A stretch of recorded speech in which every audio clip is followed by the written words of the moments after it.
terakhir, bagaimana hukum menggunakan make up bagi seorang wanita ketika walimatul urs?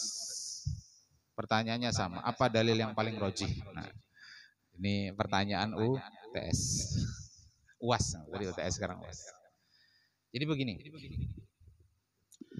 Islam itu tidak melarang kita untuk berhias, tazyin. Tapi Islam melarang kita bertabarruj. Apa itu berhias? Apa itu tabarruj?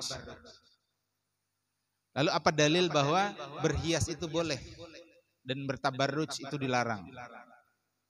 Nanti antum bisa buka dalam surah Al-A'raf, Allah Ta'ala menyatakan, Ya Bani Adam, khudhu zinatakum inda kulli masjidin.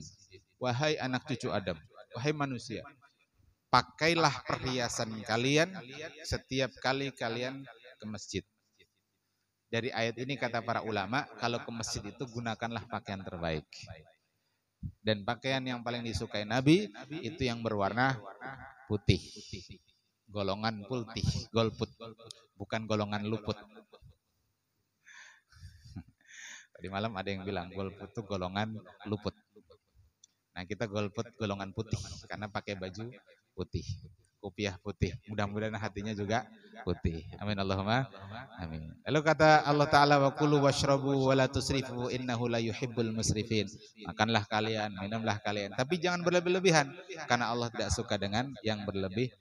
Berdasarkan ayat ini tadi disebut khudzu zinatakum inda kulli masjidin. Maka laki-laki kah perempuan kah itu dianjurkan untuk berhias, tazayyun. Di antara bentuk berhias, kalau masjid pakai parfum. Kayak Angga tuh, parfumnya larang, 97.000. Oh, dasar bagus bang parfumnya. Semalamnya melerek parfum Abuya yang gambar, yang botolnya pedang. Harganya berapa itu? Katanya 400.000 ya. Katanya. Abuya nggak pernah beli, itu dikasih. Dan sudah habis. Ya. Pakai pakaian terbaik yang kita punya dan seterusnya. Nah itu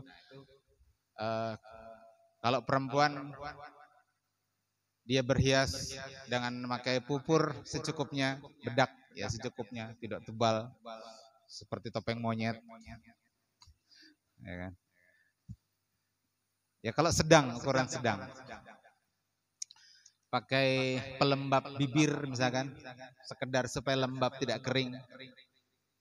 Itu babnya bab tazayyun, bukan bab tabarruj. Jadi kalau pada batas kewajaran ya, itu hukumnya boleh. Nah, tapi kalau sampai pada tabarruj itu hukumnya haram. Apa dalil keharamannya? Di antaranya dalam surah Al-Ahzab ayat 33 Allah Ta'ala menyatakan wa qarna fi buyutikunna wa la tabarrajna tabarrujal jahiliyatil ula. Pada istri-istri Nabi termasuk wanita beriman, tinggal kalian di rumah-rumah kalian dan jangan tabarruj sebagaimana perilaku tabarrujnya wanita-wanita jahiliyah zaman ula, zaman dulu. Dalam tafsir itu disebut di zamannya Nabi Nuh, zamannya Nabi Lut. Dalam ayat lain disebutkan dalam surah An-Nur ayat 31, tabarruj itu la yadribna bi arjulihinna liya'lama ma yukhfina min zinatihinna. Jadi janganlah perempuan-perempuan itu yadribna, memukulkan bi arjulihinna, kaki-kaki mereka, liyu'lama, untuk menampakkan ma yukhfina, apa yang tersembunyi, min zinatihinna, dari perhiasan-perhiasan mereka. Kan kaki pakai gelang kaki. Karena saking sugihnya, tangan sudah hibak gelang, giwang sudah hibak apa? Telinga sudah hibak anting, giwang, leher sudah hibak, akhirnya batis pulang digelangi. Nah, lalu sengaja di jalan itu dibuat-buat atau sengaja dipukul-pukulkan kakinya supaya terdengar gelang kakinya. Pernah nonton film India? Nah, itu gitu. Ya. Sengaja dipukulkan kakinya supaya gelang kakinya terdengar. Itu juga termasuk tabarruj. Jadi kesimpulannya apa tabarruj? Dalam Qamus Al-Muhit disebutkan at-tabarruj fil lughah ibda'uz zinah, Tabarruj itu artinya menampakkan perhiasan. Dalam kitab Muqaddimah Dustur itu disebutkan tabarruj huwa izharuz zinati wal mahasini lil ajanib. Nah, ini intinya. Jadi tabarruj itu intinya izharuz zinah, menampakkan perhiasan, wal mahasin, dan sesuatu yang bagus, lil ajanib, bagi laki-laki ajnabi, laki-laki yang bukan mahram dia. Maka nanti tabarruj itu bisa terjadi pada dua perkara. Perkara pertama adalah perhiasan perempuan pada bagian yang mubah untuk dilihat dari tubuhnya, yakni di kedua pergelangan tangannya atau di wajahnya, dan pakaiannya, ya di tubuh yang pakaian yang menutup tubuhnya, tapi kemudian itu menarik pandangan. Itu tempatnya tabarruj. Di tempat-tempat yang boleh dilihat.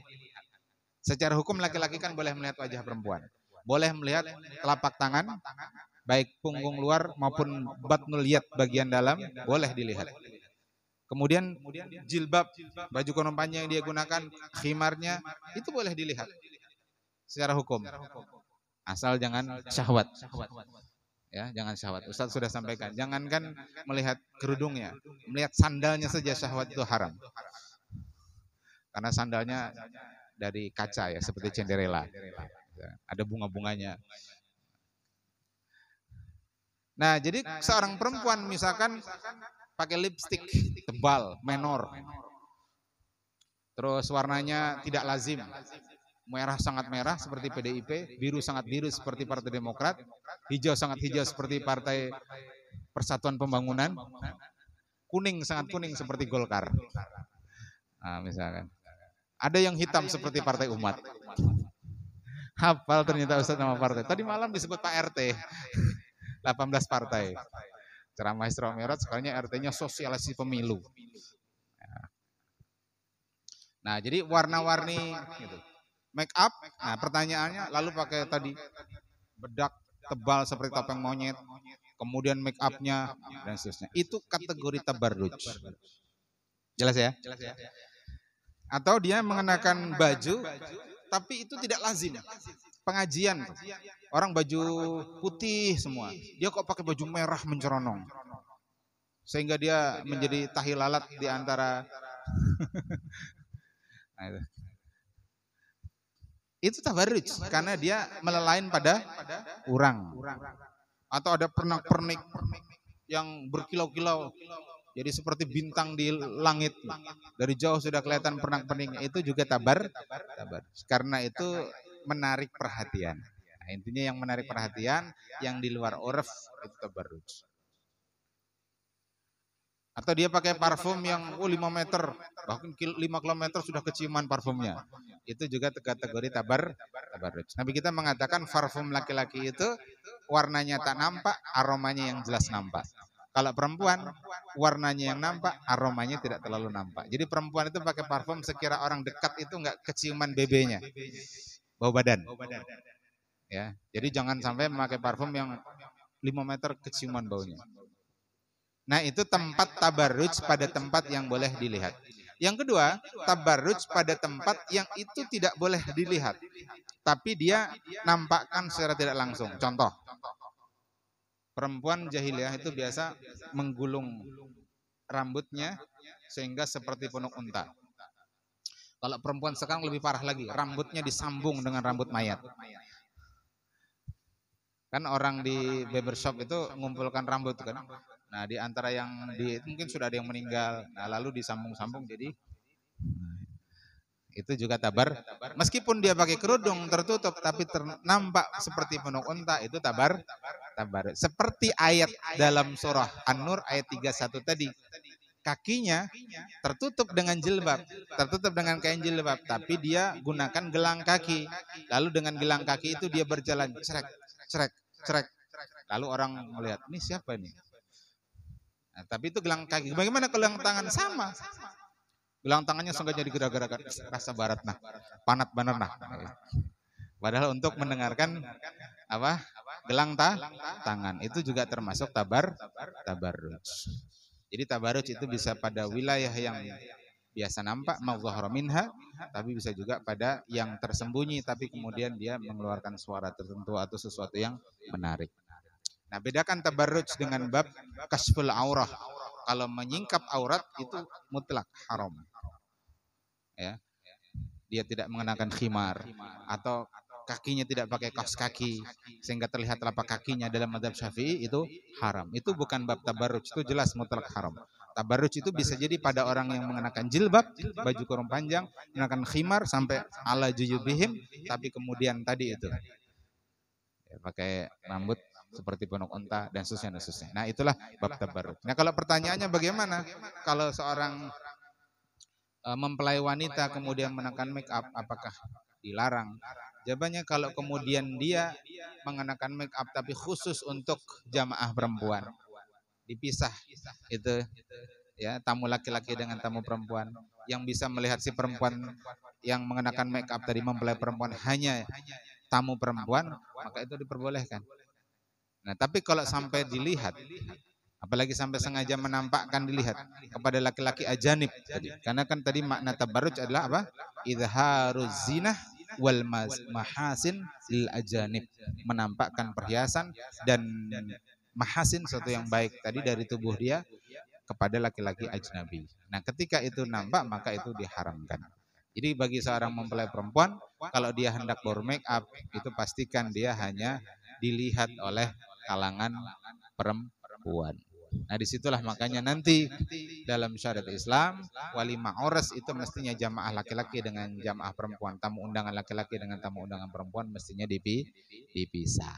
Itulah ketentuan syariah. Kalau ternyata tidak dipisah, itu berarti terjadi kemungkaran, maka tidak wajib kita untuk hadir di sana.